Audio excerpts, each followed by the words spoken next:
agradecemos la presencia del economista Jorge Ayala. Vamos a hacer un análisis a través de esta entrevista sobre el incremento del IVA. Va a entrar por Ministerio de la Ley y quisiéramos saber qué impacto tiene, por ejemplo, el incremento al 13%, porque llegar al 15%, se ha dicho, es previo análisis del ministro de Economía y si a futuro lo requiere o no el gobierno.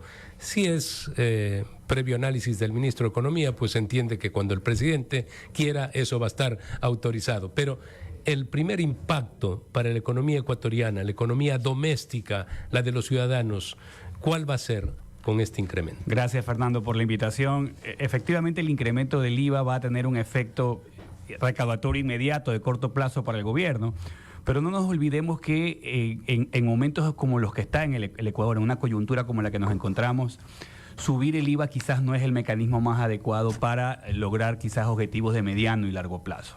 ¿Qué debería plantearse el gobierno? Pues buscar una senda de crecimiento. El IVA todos conocemos que es recesivo, todos conocemos que trae consigo problemas de estímulo al consumo y eso va a traer consigo evidentemente una contracción que puede generarnos dificultades si en el corto plazo el gobierno no combina este incremento del IVA con otras medidas. No basta el recorte fiscal en estos momentos en el gobierno. Debe buscarse alternativas al tema de inversión privada. La inversión privada no va a llegar en el corto plazo. El gobierno debe hacer uso del gasto público para tratar de hacer un impulso a la economía y creo que si no logra empatar esas dos aristas, es decir, por un lado un recorte, un incremento en la recaudación y por otro tratar de incrementar el gasto público, el país va a estar con un problema de contracción, ¿no? Eliminación de los subsidios de los combustibles. Se ha dicho por ahí pueden ingresar 3.000 millones de dólares al gobierno, que es mucho más de lo que va a recibir por el IVA. Si hay voluntad y decisión y la situación en lo que presenta el escenario ecuatoriano actualmente requiere de aquello, ¿el gobierno lo debe implementar? Yo le sumaría, Fernando, a esas variables el hecho de que el gobierno cuenta hoy en día con un apoyo político importante y ese apoyo político debe ser quizás canalizado hacia ese tipo de reformas que son reformas estructurales y que el gobierno y que los gobiernos de turno han venido posponiendo por falta justamente de esa aceptación política y ese apoyo para lograr articular medidas estructurales. Si no atacamos a la estructura de la economía, los problemas del Ecuador van a ser cíclicos, se van a seguir repitiendo. Este gobierno quita el subsidio, hasta en el tema de subsidio, si es que en realidad no hay un consenso político de implementar ese tipo de medidas, el próximo gobierno lo quita y vamos a seguir con los mismos problemas toda la vida. Entonces, hay que tratar de buscar mecanismos que sean estructurales para solucionar los problemas de fondo de la economía. Estamos conversando con Jorge Ayala, analista económico. Usted mencionaba que el IVA, algo mencionaba de la regresividad del IVA, y justamente ahora que Fernando mencionó el tema del subsidio, también se habla mucho de la regresividad del subsidio. ¿Cómo es regresivo? Y bueno, un poco también quisiera que analicemos más profundamente esto del capital político del que hablaba.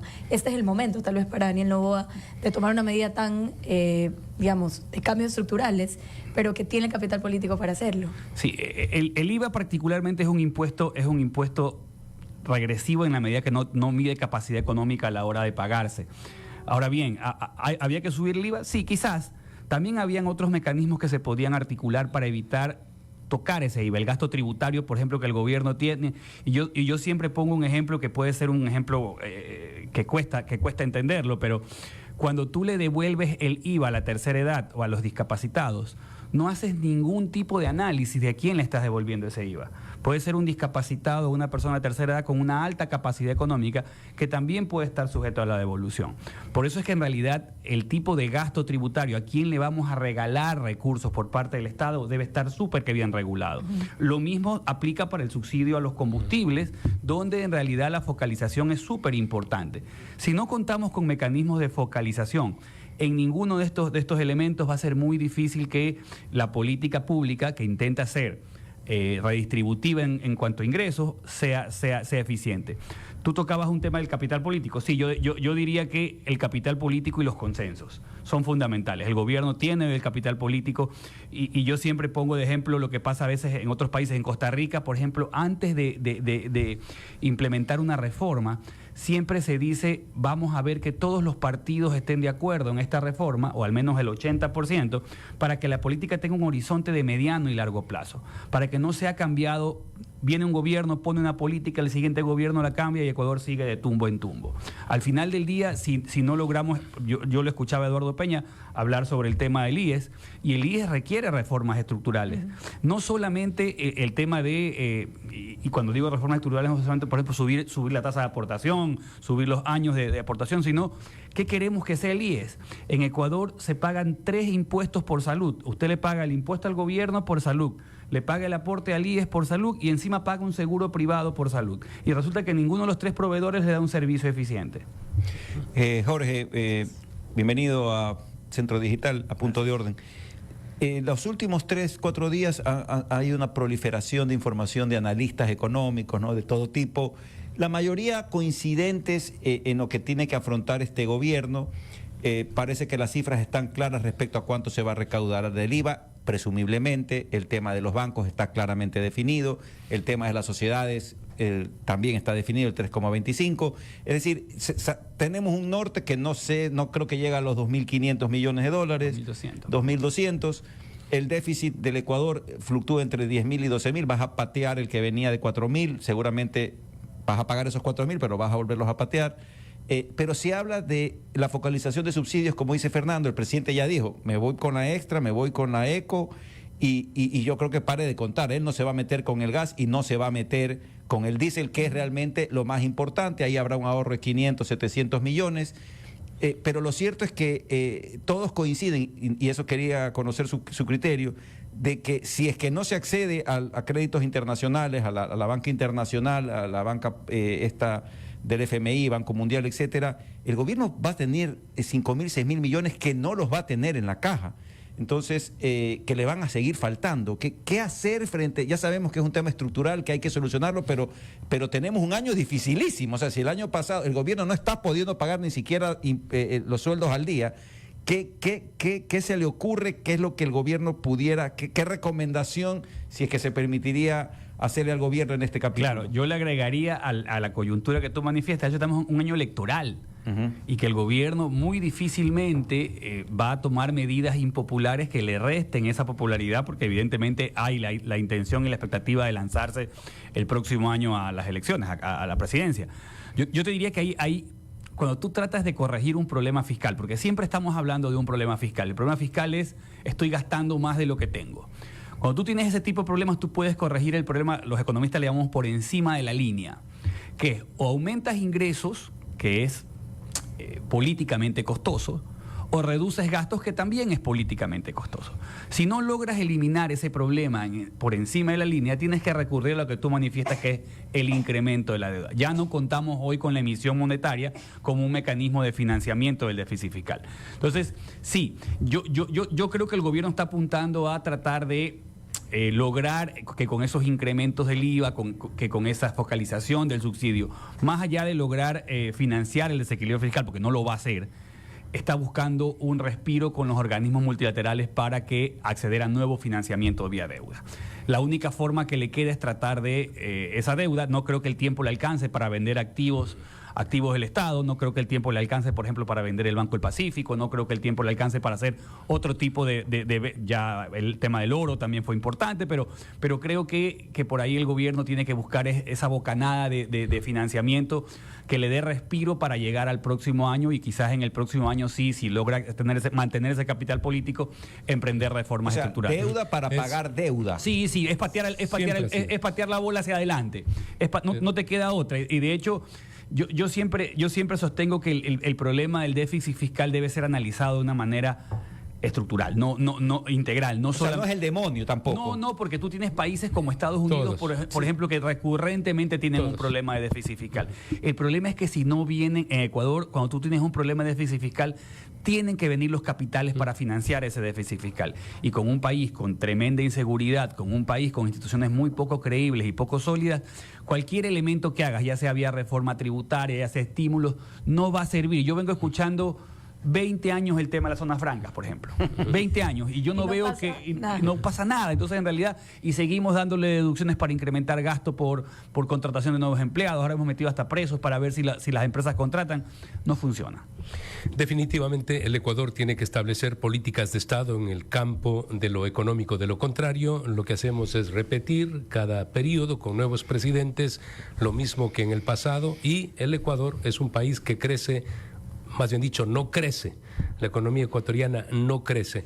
Y por supuesto, hay quienes dicen, bueno, no es malo endeudarse, países potencias del mundo se endeudan, Estados Unidos, Japón, por encima del 100% del PIB, pero son países que siguen catalogados, el primero como la primera economía del mundo, y Japón, tercero, cuarto, nunca abandonó el segundo puesto porque fue China quien superó. En todo caso, lo fundamental es que en el Ecuador se establezcan políticas de Estado para un crecimiento económico. Perú lo pudo hacer y lleva alrededor de 25 años en una línea en donde, a pesar de la crisis política, la línea económica no varía, es consistente, el riesgo país bajísimo. Y entonces allí pues reciben inversión, la que no tenemos los ecuatorianos. Ahora, tiene que haber un plan económico porque de hecho vamos a ir a los multilaterales, al Fondo Monetario vamos a recurrir, pero hay que presentar un programa. El gobierno no ha presentado, no ha diseñado un programa. ¿Cree que lo va a hacer en los próximos días? ¿O que le va a caer el Fondo Monetario como salvataje, decirle aquí está, como los americanos están ayudando, cooperando con el Ecuador, aquí está la ayuda? Sí. Evidentemente no solamente el Fondo Monetario, lo que más allá de los recursos que presta, da un aval para que otros organismos para que el gobierno, y es como da un certificado de buena conducta de lo que estamos haciendo en el Ecuador. Y en realidad creo yo que si no se articula, el tema de seguridad es importantísimo, pero si el gobierno no articula un plan económico que creo que recién se está montando en la silla y está dándose cuenta de lo que tiene, porque no nos olvidemos que este gobierno había dicho que no iba a subir impuestos. Hoy en día se da cuenta que la realidad, y todos los gobiernos anteriores hasta lo han notarizado, que no van a subir impuestos. Cuando se sientan en el trono se dan cuenta de que la realidad es distinta y que hay que buscar mecanismos alternativos de financiamiento. Yo tocaría un punto que creo que es importante, Fernando, que es el tema de... Yo he escuchado a otros analistas que dicen que no hay mucho espacio para recortar gasto público porque la mayor cantidad de gasto público está en salud, educación y seguridad. Así es. Entonces dicen, bueno, bajo esa vía no hay espacio para recortar. Yo diría, sí. Si buscamos productividad y calidad del gasto público se puede recortar. Hoy en día, con la tecnología, con la inteligencia artificial y con todos los elementos, estoy seguro, convencido de que el Estado puede ser mucho más eficiente en la calidad del gasto público. Si tienes un call center con 10 personas, eso ya se puede manejar de una forma distinta. Hay un montón de alternativas a la calidad del gasto público que hoy en día creo que nos estamos olvidando y que quizás por ahí pueda haber un aspecto importante de recorte, ¿no? Sí, hay gobiernos en donde, por ejemplo, su presidente, el caso del presidente del Uruguay, ni siquiera guardaespaldas tiene para cuando él sale a la calle. ¿Ya? Ni siquiera guardaespaldas. Entonces, acá vemos a un ministro cualquiera. De pronto hay ministros que están envueltos en escándalos apenas a 60 días de estar en el poder. Y van con policías, con militares, con caravanas. Eso es una tontería. Eso, la verdad, que hasta ridículo, ¿no? No sé si han visto ustedes llegar a unos ministros con sirenas ahora. Uno dice, viene el presidente, no, tal vez es subsecretario de algo. Yo pensé que era el presidente, ¿no? Y resulta que aparece un subsecretario, un ministro ahí, ¿no? Y, por favor, que esto se termine. El presidente del Uruguay camina solo, sin guardaespaldas. Así que hay espacio para reducir el gasto. Los lobos y los choneros no están ahí al ataque. Pero frente a un ministro de turismo, un ministro de deportes, no va a pasar absolutamente nada tampoco. Así que no hay que andar pues con un séquito allí, ¿no? Usted se refiere a aquello, ¿verdad? Sí, totalmente de acuerdo. Espacios de reducción de gasto público que no tiene sentido alguno, improductivo. Jorge, una de las dudas que se tiene es, por lo menos yo la tengo, ¿no? En el plano personal. Y ya hay voces que coinciden con lo que yo estoy pensando, más allá de que es legítima la aspiración del presidente Noboa de ir a una reelección. Muchos creemos, y por eso me incluyo, que aquí el presidente Noboa, como los tiempos son tan cortos, no digo de su presidencia, para resolver los problemas que necesita urgentemente el país, hay que hacer las reformas que el país necesita para estructuralmente cambiarlo. O sea, no medidas parches, sino pensar en el futuro de nuestros hijos y de nuestros nietos, ¿no? En el caso mío, de mis hijos.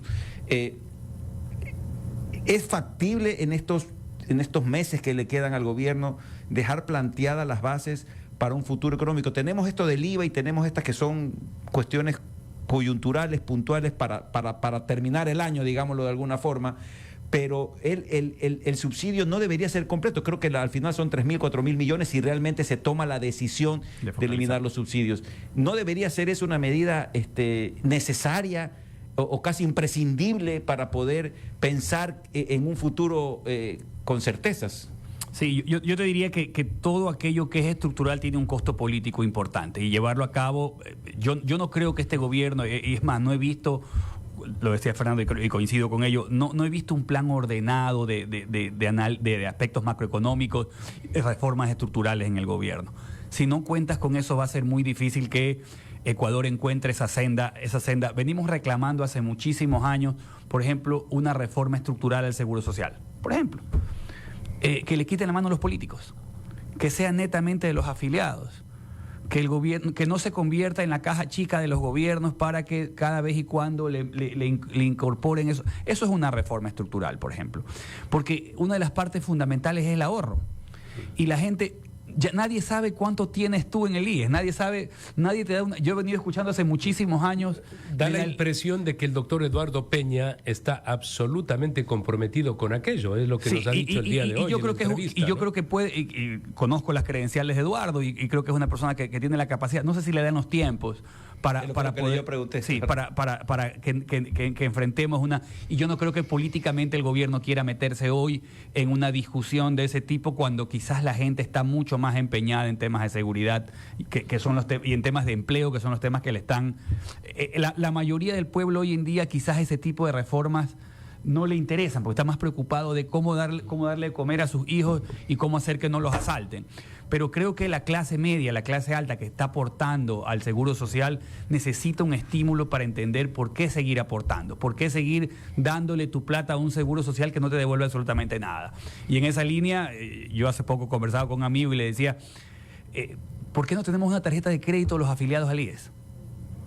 En lugar de hacer ese trámite tortuoso del quirografario, ¿por qué no nos dan una tarjeta de crédito? Si estoy aportando recursos, es un banco, debería tener yo mi propia tarjeta de crédito y consumir contra esos quirografarios. Pero son reformas que quizás te den a ti la motivación para poder ahorrar, porque lo que tú estás haciendo cuando metes tu dinero al IES es, entre comillas, ahorrar, y nunca llega, ¿no? Economista, usted hace un ratito estaba diciendo esto de que tiene años escuchando lo de zonas francas y estos incentivos para que venga inversión extranjera. Y una de las alternativas de financiamiento para Ecuador se ha hablado mucho, que podría ser, bueno, ya sabemos cuál fue la decisión del Ecuador con respecto al ITT y el petróleo, pero hablando de minería, yo quisiera saber un poco qué piensa usted sobre la minería, las concesiones, porque también nos pasa que tenemos a los chinos o a los australianos o a los canadienses aquí con sus empresas extractoras de minerales y finalmente con miles de trabas para poder extraer, ya sea por temas técnicos, etcétera. También tenemos esto hablando de la minería legal, porque yo sé que también hay este submundo de la minería ilegal, en cuyo caso está perfecto que haya todas estas regulaciones, pero cuando siempre está bien las regulaciones, lo que digo es, muchas veces se paran sin motivo alguno y esto complica todavía la extracción, que puede ser finalmente una forma buenísima de financiamiento, porque entiendo que ahí estás todos los impuestos que pagan estas empresas, etcétera, aunque no hay una empresa minera estatal, obviamente. Y ojalá que no lo exista. Que no exista, ojalá. Que no exista, sí. La idea de fondo en esto es que todo tipo de inversión de recursos naturales y de commodities en el Ecuador para mí debe ser bienvenida. Evidentemente tratando de canalizar y de regular el impacto ambiental que esto causa, pero bajo ningún concepto permitirnos al día de hoy mantener recursos bajo el subsuelo, bajo la tierra o bajo el mar cuando tenemos una situación de pobreza como la que tenemos. Ecuador debe mantener la inversión privada extranjera. Yo te diría, el problema más grande que tenemos hoy en la parte minera es el tema de la seguridad, porque los mineros, las empresas transnacionales que vienen, se enfrentan hoy en día a bandas narcodelictivas que en realidad están atemorizándolos en el tema de la inversión. Pero creería yo que el tema minero, el tema de extracción de petróleo, el tema de una serie de recursos con los que Ecuador cuenta, deben seguir brindándose y debe darse la pauta. Lastimosamente, dependiendo del gobierno, y esto es otro de los temas que quizás Perú, Chile y el propio Bolivia nos aventajan, es el tema de darle seguridad jurídica al inversor extranjero y que no se eliminen estos centros de arbitraje, por ejemplo, que son tan importantes desde el punto de vista de los litigios entre contratos internacionales. Claro, en realidad cuando tú tienes un espectro y un marco jurídico elemental y básico que permite al inversor llegar, la inversión extranjera llega. Pero de nuevo, yo no creo y en esto se equivocan quizás los asesores de Daniel Noboa, en pensar que con una reforma tributaria la inversión privada va a llegar al Ecuador. Debe darse mucha más ámbitos de regulación y de desregulación para que la inversión privada llegue al Ecuador. Agradecemos al economista Jorge Ayala, quien ha estado con nosotros en esta mañana.